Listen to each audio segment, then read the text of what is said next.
Olá pessoal, professora Giovana Vieta aqui com vocês. Hoje vamos falar sobre metabolismo. O que é metabolismo? Você sabe? Lembra do conceito? Então, o metabolismo pode ser entendido como conjunto de reações químicas que ocorrem dentro de uma célula. Atividade celular altamente coordenada, em que diversos sistemas multienzimáticos estão atuando conjuntamente com o intuito de obter energia química, ou seja, degradar nutrientes ricos em energia, gerando ATP, converter moléculas dos nutrientes em moléculas com características próprias de cada célula, de acordo com a necessidade de cada tipo celular, formar macromoléculas, proteínas, ácidos nucleicos, polissacarídeos, a partir de precursores monoméricos, as quais vão ter atividade específica nas nossas células. Sintetizar e degradar biomoléculas necessárias para determinar as nossas funções celulares. Como que isso tudo acontece e está organizado no interior da nossa célula? A gente tem aqui uma divisão em dois grandes grupos, que a gente pode chamar de processo de catabolismo e processo de anabolismo. A catálise, o catabolismo, está relacionado com a quebra. Então, no catabolismo, eu vou ter a quebra de macromoléculas, glicídios, lipídios, protídeos, para gerar produtos finais menores, e com isso eu vou gerar energia química.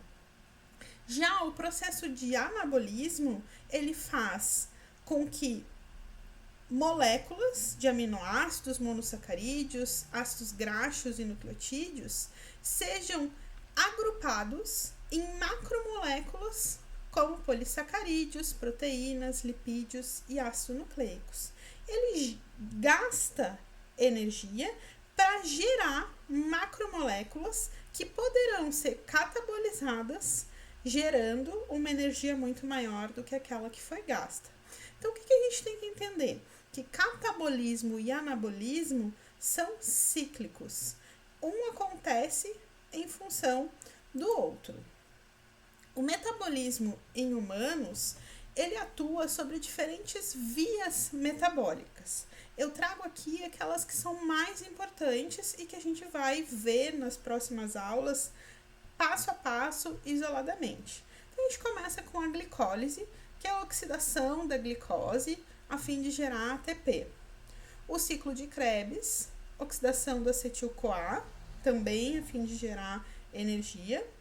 Fosforilação oxidativa, que acontece em função da utilização de elétrons que são liberados na oxidação da glicose e do acetil-CoA. Então, é uma terceira via que faz a utilização desses elétrons para formar ATP. A via da pentose fosfato, que gera síntese de pentoses e obtenção de poder redutor para a reação anabólica. O ciclo da ureia, onde eu tenho a eliminação do íon amônio sob uma forma menos tóxica. A beta-oxidação, que está relacionada com a transformação dos ácidos graxos em acetil-CoA, para depois serem utilizados lá no ciclo de Krebs. E a gliconeogênese, que faz a síntese de glicose a partir de novas moléculas, de moléculas não carboidrato, com utilização de ácidos graxos, proteínas, aminoácidos, para gerar novas moléculas de glicose e assim gerar energia para as nossas células. A gente pode entender, então, que essas vias metabólicas, elas estão num processo associado de catálise, catabolismo e anabolismo.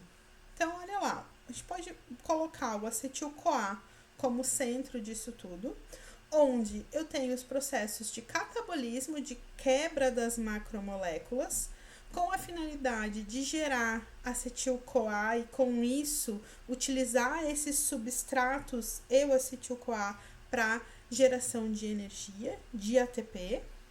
que vai usar o ciclo de Krebs, o ciclo do citrato, que é cíclico, né? Ele se retroalimenta, né? E além disso, esse acetil-CoA vai estar sendo utilizado para gerar, a partir de anabolismo, das vias anabólicas, tudo aquilo que a gente precisa. Então, colesterol, triglicerídeos, fosfolipídios, né? A utilização de macromoléculas para manter a vida nas nossas células. Então, tudo converge em função de energia e vida da nossa célula. Como que esse metabolismo ele é regulado? As diversas vias metabólicas, elas vão estar se relacionando, como a gente já pôde observar no slide anterior, e elas vão estar sendo reguladas. Por quê? Reguladas por enzimas, regulação alostérica. O perfil metabólico característico de cada órgão também vai estar influenciando e auxiliando na regulação dessas vias. E a partir do controle hormonal. De que forma isso vai estar acontecendo? A partir da expressão dos genes, que vão estar relacionados com a regulação enzimática por alteração covalente ou transporte de membrana, e a presença de hormônios esteroides, tiroidianos, as catecolaminas e os hormônios peptídicos, que são os mais importantes na regulação do metabolismo, insulina e glucagon. Como que vai estar acontecendo, então, especificamente, esse controle relacionando insulina e glucagon? Vamos ver aqui, ó. A gente tem esse esquema que mostra que em homeostasia, as nossas células, elas precisam de níveis de glicose em torno de 90 miligramas, 100 miligramas, né, no sangue. Quando a gente tem uma sobrecarga de glicose, por exemplo, eu acabei de almoçar, eu aumento a concentração de glicose no sangue. Esse aumento da concentração de glicose, ele estimula o meu pâncreas a liberar insulina, secretar insulina. Essa insulina, ela vai agir sobre os tecidos e sobre o fígado para captura dessa glicose. A fim de quê? A fim de que os meus níveis sanguíneos de glicose permaneçam constantes, tá? Já existem momentos onde eu tenho uma redução dos níveis de glicose.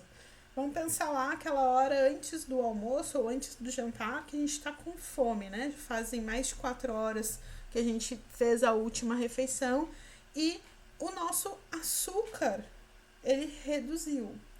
Essa redução de açúcar sanguíneo, da concentração de açúcar no sangue, ela vai estimular o pâncreas a liberar glucagon, hormônio antagonista da insulina. Então, o aumento do glucagon estimula o fígado a fazer a degradação das minhas reservas de glicogênio. Glicogênio clivado, quebrado, vai liberar glicose no sangue e vai manter os meus níveis sanguíneos em homeostasia. O que a gente pode perceber disso, então? Que esse controle alimentar, esse controle hormonal, ele vai estar muito relacionado com o meu estado alimentado ou jejum. No meu estado alimentado, eu tenho um aumento da concentração de glicose. Aumento de concentração de glicose, pâncreas vai estar produzindo e liberando insulina, fígado, músculo e tecido adiposo, para que eu capture essa glicose que está sobrando, para manter a minha célula em homeostasia. O principal responsável pela captura dessa glicose é a GLUT4, que ela é insulino dependente. Como que acontece esse processo de captura de glicose, né? A retirada do excesso de glicose circulante, ela se dá pelo processo de glicogênese. O que é a glicogênese? Glicogênese é a produção de glicogênio a partir da glicose que está sobrando, a glicose que está acima do que eu preciso circulando. Esse glicogênio ele vai estar armazenado, vai ser armazenado no fígado e na musculatura. Outra coisa que é importante a gente lembrar aqui é que a presença da insulina, então essa liberação da insulina no estado alimentado, ela auxilia o nosso entendimento de saciedade. Ela vai estar atuando lá no hipotálamo, passando para o nosso cérebro a ideia de que nós já estamos saciados. A gente já está com glicose acima do necessário, né? Acima do estado de homeostasia no sangue, e a gente está saciado. A gente não precisa absorver mais glicose. Já quando a gente está no estado de jejum, a gente tem uma redução da concentração de glicose. Essa redução de concentração de glicose faz com que o pâncreas produza glucagon, que vai estar atuando sobre fígado e tecido adiposo. Qual é a ideia da liberação do glucagon? Eu preciso disponibilizar glicose para manter a minha energia, manter o nível de glicose em homeostasia e manter as minhas células vivas. Como que eu vou liberar glicose? Processos envolvidos: glicogenólise, onde eu vou lá e busco aquele glicogênio que eu tenho armazenado, principalmente no fígado, e faço a degradação dele em glicose. Essa glicose vai ficar circulante e vai poder ser utilizada na produção de ATP pelas nossas células. Ainda, outra via importante que é utilizada é a gliconeogênese, quando eu tenho um jejum prolongado. O que a gliconeogênese faz? A gliconeogênese vai gerar moléculas de glicose a partir de ácidos graxos ou aminoácidos. Além da ação do glucagon, aqui quando a gente está em jejum, principalmente jejum prolongado, ou quando a gente vai ativar o estado de fuga, né? Ou quando a gente está fazendo uma atividade física intensa, a gente vai ter a sinalização da epinefrina na musculatura e no tecido adiposo, junto com o glucagon, para ativação desses processos de produção de glicose a partir do glicogênio ou de ácidos graxos e aminoácidos. A gente vai ver todos esses processos em detalhes nas próximas aulas. O que a gente tem que pensar então, ou entender em relação ao metabolismo? Que o metabolismo nada mais é do que a integração entre as diferentes sinalizações dos sistemas relacionados à formação de energia, ao fígado, cérebro, musculatura e tecido adiposo. Em relação ao perfil metabólico de cada um desses órgãos, o que é importante a gente sinalizar e entender para depois poder aprofundar cada processo isoladamente. O fígado, ele tem como função a distribuição de nutrientes, mantendo a concentração constante na corrente sanguínea. Além disso, ele tem um papel fundamental na regularização da síntese de enzimas envolvidas no controle do metabolismo, além de excretar os sais biliares, que são essenciais para degradação e absorção dos ácidos graxos.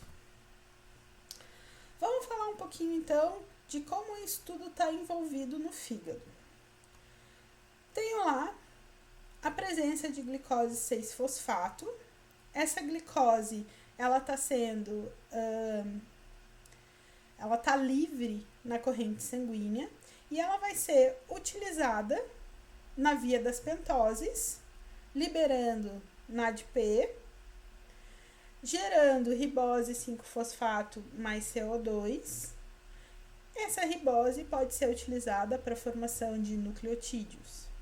Além disso, a glicose vai estar envolvida no processo mais importante relacionado a ela, que é o processo de glicólise, onde eu tenho a quebra, a degradação dessa glicose 6-fosfato em piruvato piruvato transformado em acetil-CoA. Acetil-CoA, ele pode estar envolvido na produção de ácidos graxos, colesterol, triglicerídeo e fosfolipídios, e também pode ser substrato para o ciclo de Krebs, formando ATP, gerando energia.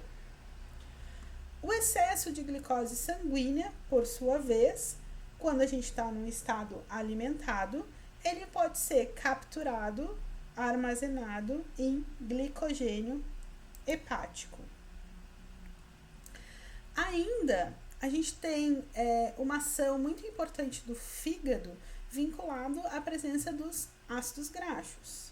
Então, os ácidos graxos podem ser percebidos como lipoproteínas plasmáticas ou ácidos graxos livres no sangue, e eles podem estar sendo utilizados a partir dos processos de beta-oxidação para a formação de acetil-CoA.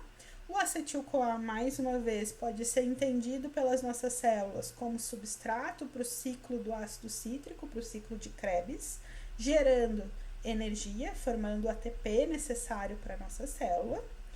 Ou ele pode estar sendo utilizado para a produção de colesterol e produção de sais biliares, ou ainda para a produção de hormônios esteroides. O acetil-CoA também pode ser utilizado na formação de corpos cetônicos no sangue, quando a gente tiver aqui uma baixa concentração de glicose sanguínea, né? Essas vias de produção de corpo cetônico, de produção de energia, beta-oxidação de ácido graxo para gerar energia, elas são vias que são ativadas quando a gente tem baixa concentração de glicose sanguínea. Ainda, os aminoácidos que vão estar sendo utilizados como proteínas plasmáticas ou aminoácidos sanguíneos, produzindo proteínas tissulares, podem ser armazenados como proteínas hepáticas ou degradados em nucleotídeos, utilizados em hormônios, como as porfinas hematológicas. Os aminoácidos, como geradores de energia, eles vão estar formando piruvato e intermediários do ciclo de Krebs, tá? Gerando assim acetil-CoA. Esse acetil-CoA, substrato principal do ciclo de Krebs, gera energia. A amônia, que é produzida, né, aqui nesse processo de degradação dos aminoácidos em piruvato e intermediários, ela é retirada, transformada em ureia e utilizada no ciclo da ureia, produzindo alanina, que retroalimenta os intermediários do ciclo do ácido cítrico. O piruvato, ele pode estar sendo utilizado como substrato para a produção de glicose. Ainda, acetil-CoA pode estar gerando ácidos graxos, lipídios, que vão ser utilizados na formação de energia a partir dos processos de gliconeogênese. Resumidamente, o que a gente pode falar então sobre o metabolismo do fígado? No processo, ou naqueles momentos onde a gente identifica uma situação de hiperglicemia, a gente tem a liberação de insulina. Liberação de insulina vai estar relacionada à produção de glicogênio, ao aumento de energia e ao acúmulo de citrato, e à ativação da via da pentose e síntese de lipídios. Já quando a gente está em hipoglicemia, redução de açúcar sanguíneo, a gente vai ter a sinalização do glucagon sobre o fígado, gerando os processos de glicogenólise, gliconeogênese e lipólise. Em relação ao tecido adiposo, principal função do tecido adiposo, distribuição de nutrientes, mantendo a concentração constante na corrente sanguínea de glicose. Lembrando aqui, gente, que primeiro substrato utilizado como fonte de energia em função da facilidade de degradação é a glicose, né, os carboidratos. E a segunda fonte de energia utilizada pelo nosso corpo é o tecido adiposo, são os ácidos graxos, tá? Então, num estado de hiperglicemia, eu vou ter ativação da insulina e com isso os ácidos graxos mais o glicerol fosfato vão fazer a captura da glicose com a ativação da GLUT4 e o armazenamento de triacilglicerol. Já quando eu tenho a hipoglicemia, ativação do glucagon, eu vou estar produzindo energia a partir de ácidos graxos. Então, lipólise. A lipase, que é o hormônio sensível, vai estar envolvida no processo de degradação das células lipídicas, das células do tecido adiposo. Vai estar fazendo a quebra de triacilglicerol e a utilização do ácido graxo como fonte de energia. O glicerol é substrato para a gliconeogênese.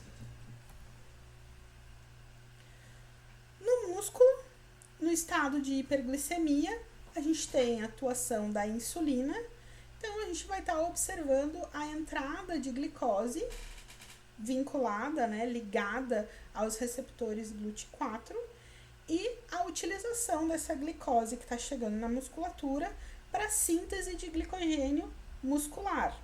Lembrando que esse glicogênio muscular, a degradação dele vai ser utilizada sempre para utilização ou para ativação muscular. Quando a gente tem atividade física, a gente vai ter o acionamento ou a sinalização a partir da epinefrina, demonstrando a necessidade do quê?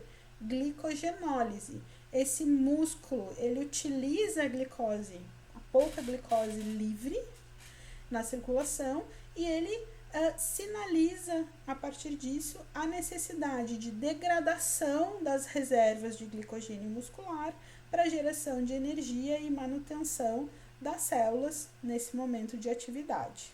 Tá? Lembrando que essa glicogenólise que está acontecendo na musculatura em função da atividade física, não há o transporte da glicose que é liberada nesse processo para a corrente sanguínea. Ela é utilizada no músculo, como eu falei aqui. Como que acontece esse processo?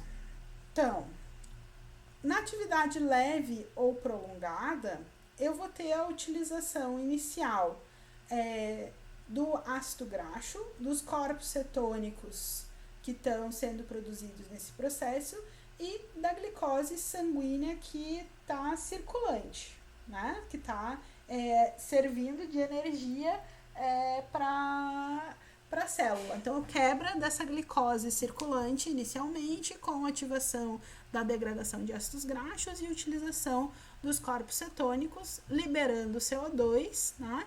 E os substratos dessas quebras sendo fonte de formação de energia lá no ciclo de Krebs.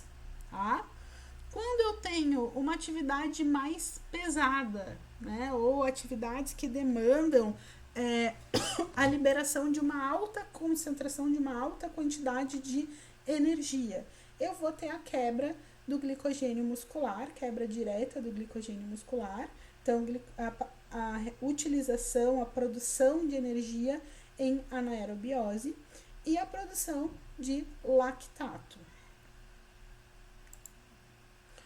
O tecido nervoso. No tecido nervoso, a gente tem o consumo energético encefálico sendo gerenciado pelo transporte iônico para manutenção do potencial da membrana celular.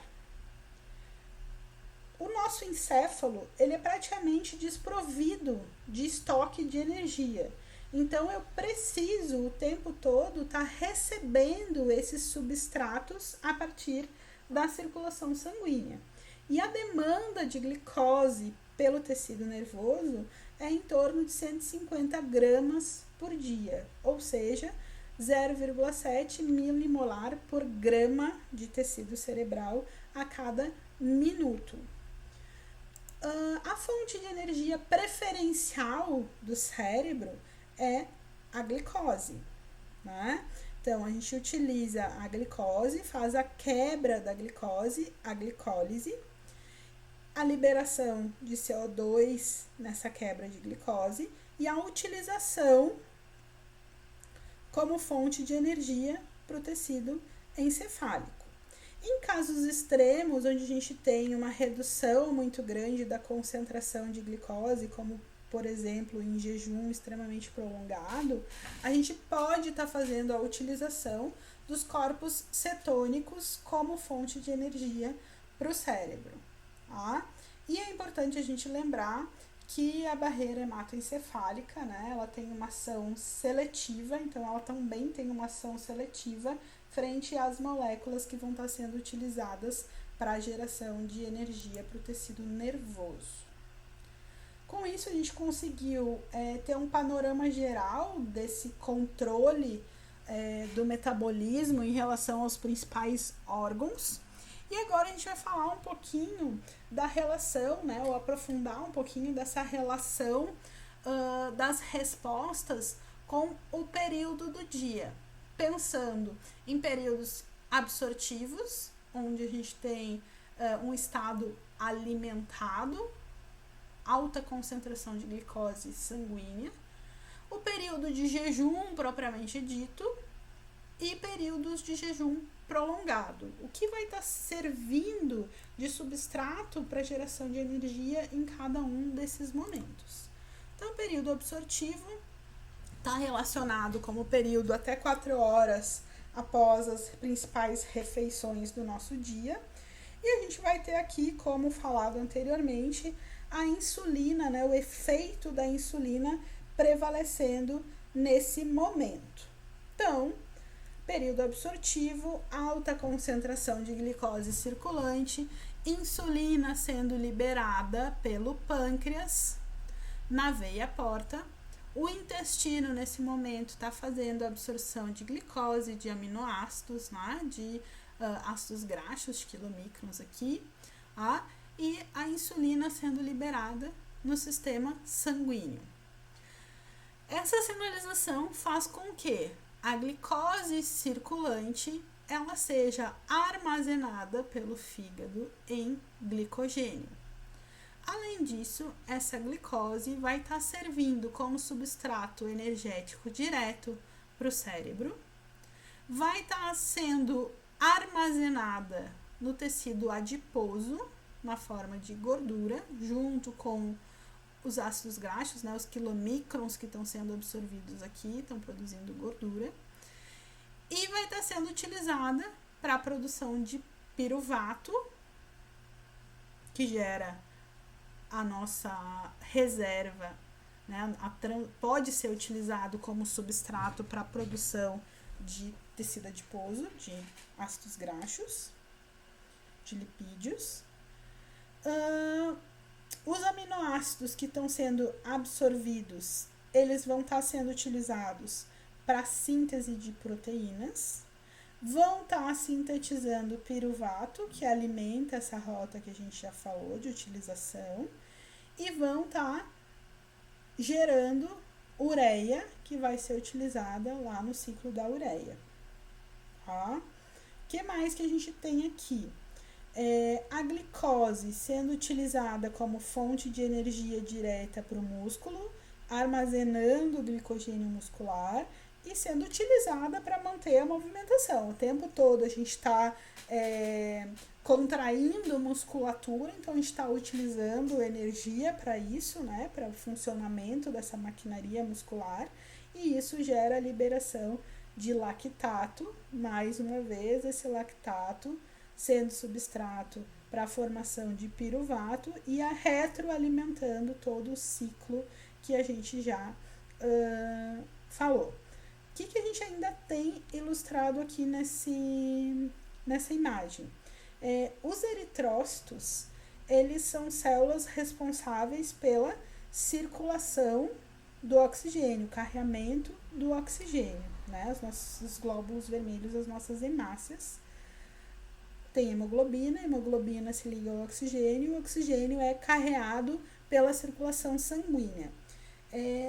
Essas células, seria meio insano elas utilizarem o oxigênio para a produção de energia própria, tá?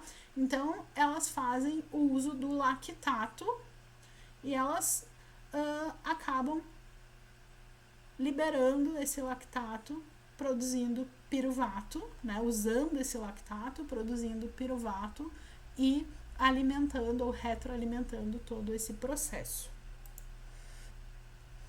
No período pós-absortivo, jejum inicial, 4 horas depois das nossas refeições, a gente começa a ter a sinalização do glucagon e a glicogenólise, ela é a opção de degradação de glicose, né, ou a via de degradação de glicose escolhida até 10 a 18 horas de jejum. Já quando a gente passa a ter o jejum propriamente dito, ou seja, mais de 8 horas da última refeição, a gente vai ter essa sinalização de glucagon ainda mais intensificada, vou ter uma liberação ainda maior de glucagon, e eu passo a ter o quê? A ativação da gliconeogênese como via de produção de energia, como via de produção de glicose, tá? Então, o que está mostrando aqui, gente? Não tenho uma concentração, ou eu reduzi a concentração de glicose sanguínea em função do jejum, o pâncreas libera glucagon, esse glucagon faz a sinalização de que eu preciso degradar inicialmente, né? Período pós-absortivo, jejum inicial, até 10 a 18 horas do jejum, eu vou ter a glicogenólise acontecendo. Então, a degradação do glicogênio que está armazenado no fígado, produzindo glicose. Quando esse jejum ele passa de 8 horas, eu preciso auxiliar o processo de glicogenólise, de degradação do glicogênio hepático, com a degradação de outros substratos. Quem vão ser esses outros substratos? Utilização da alanina e glutamina muscular, do lactato e do glicerol. Tá? Então, utilização e liberação de lactato como via para a produção de glicose. No jejum prolongado, a gente vai intensificar ainda mais a degradação do tecido adiposo. Então, a gente tem todas as vias já vistas, né, sinalizadas, ativadas, mas a gente intensifica ainda mais a degradação do tecido adiposo. Ciclo de Krebs vai estar bloqueado, então tem uma redução na concentração de lactato sendo produzido. Sistema nervoso vai começar a utilizar os corpos cetônicos que estão sendo produzidos pela degradação do tecido adiposo como fonte de energia, além da glicose circulante, né, da glicose que está sendo produzida pela degradação de proteínas, pela degradação do glicerol, né, dos glicerídeos e do glicogênio hepático, tá, como fonte de energia. Os aminoácidos sendo fonte de produção de alanina e essa alanina sendo transformada em glicose, lactato retroalimentando essa via, né? Ou seja, tudo sendo ativado para manutenção da concentração de glicose e para produção de energia suficiente para manter as minhas células vivas. Além disso, para finalizar, eu trouxe para vocês aqui situações relacionadas ao metabolismo ou ao controle desse metabolismo que elas são consideradas especiais, tá? Então, quem são essas situações especiais?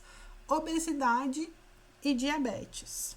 São doenças crônicas não transmissíveis e que elas não estão aqui por acaso, tá? Então, a obesidade ela é considerada uma pandemia, né? Até por isso eu coloquei essa imagem aqui representando a obesidade. Ela está em ascendência no mundo como um todo, né? Pandêmica.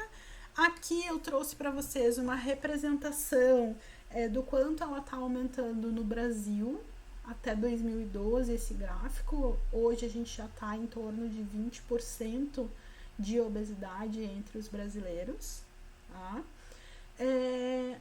As mulheres ainda representam, ainda são maioria entre os obesos, né? Mas os homens não estatisticamente a gente não vê diferença aqui, mas sim, ainda somos maior número entre os obesos.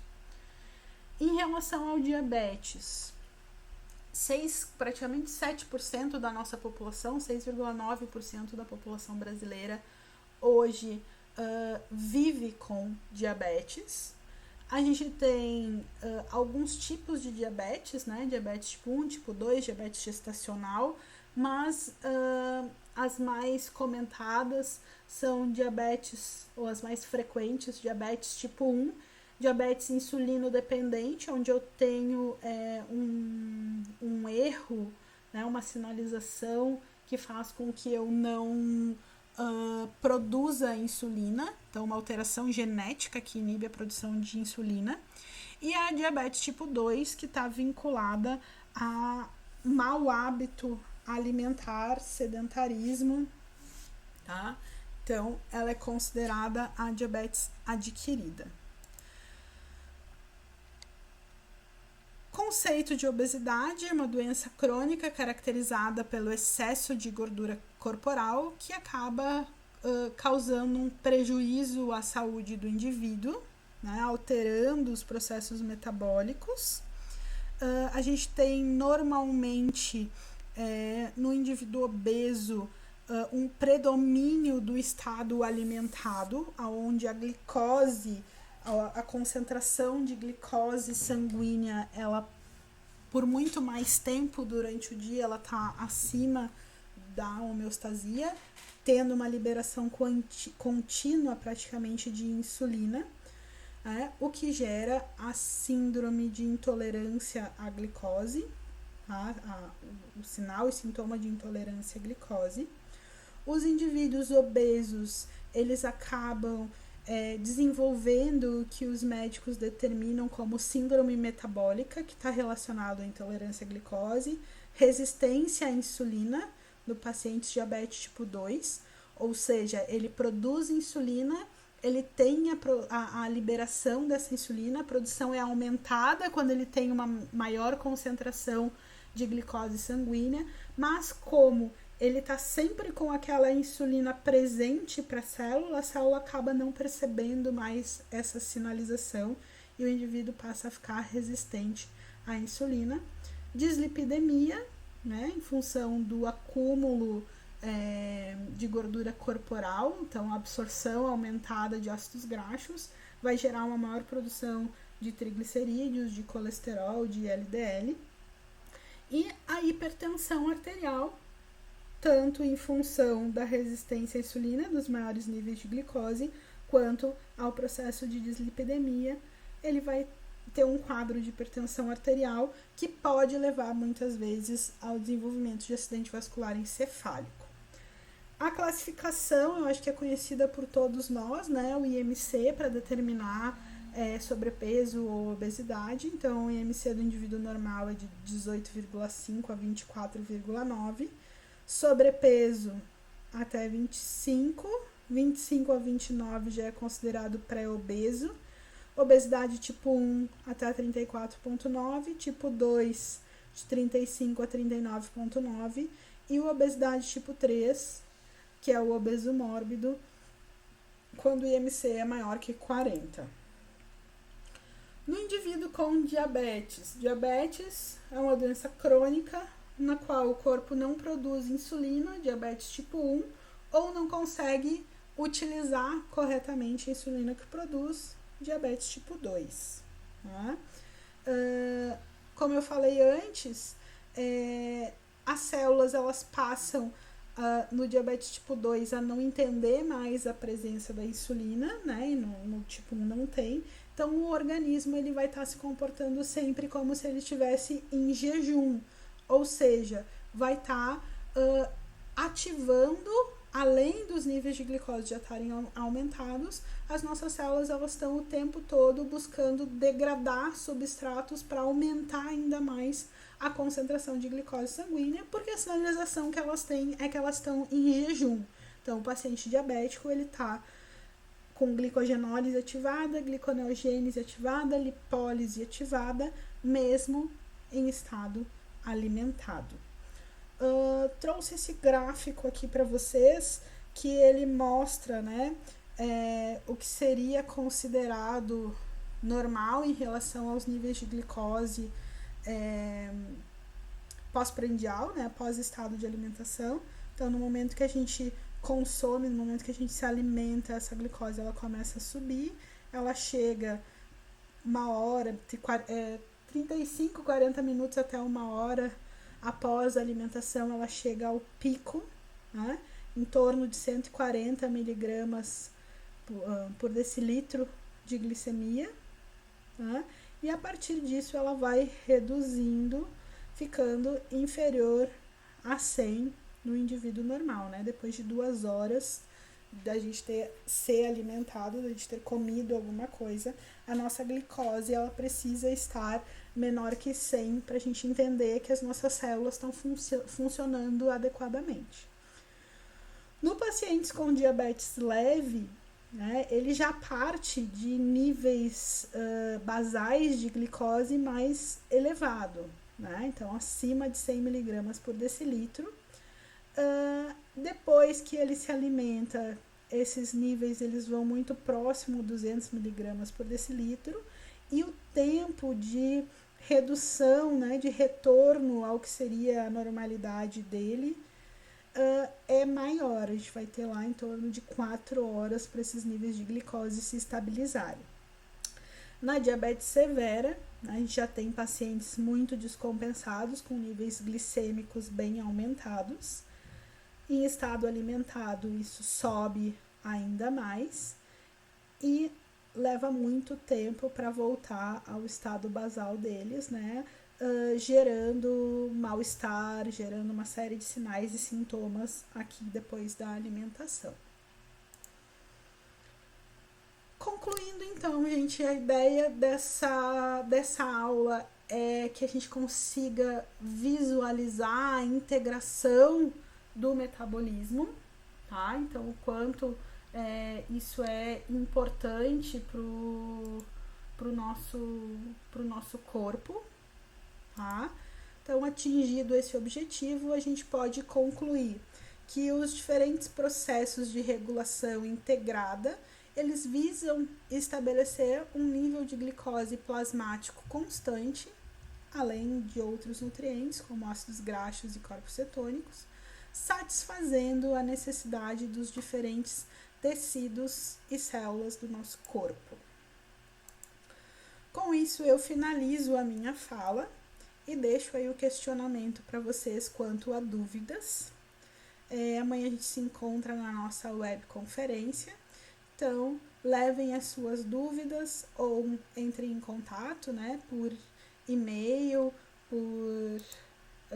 pelo mural ou pelo fórum. Tragam as suas dúvidas para que a gente possa entender bem essa parte de integração do metabolismo, porque a partir da próxima aula a gente vai estar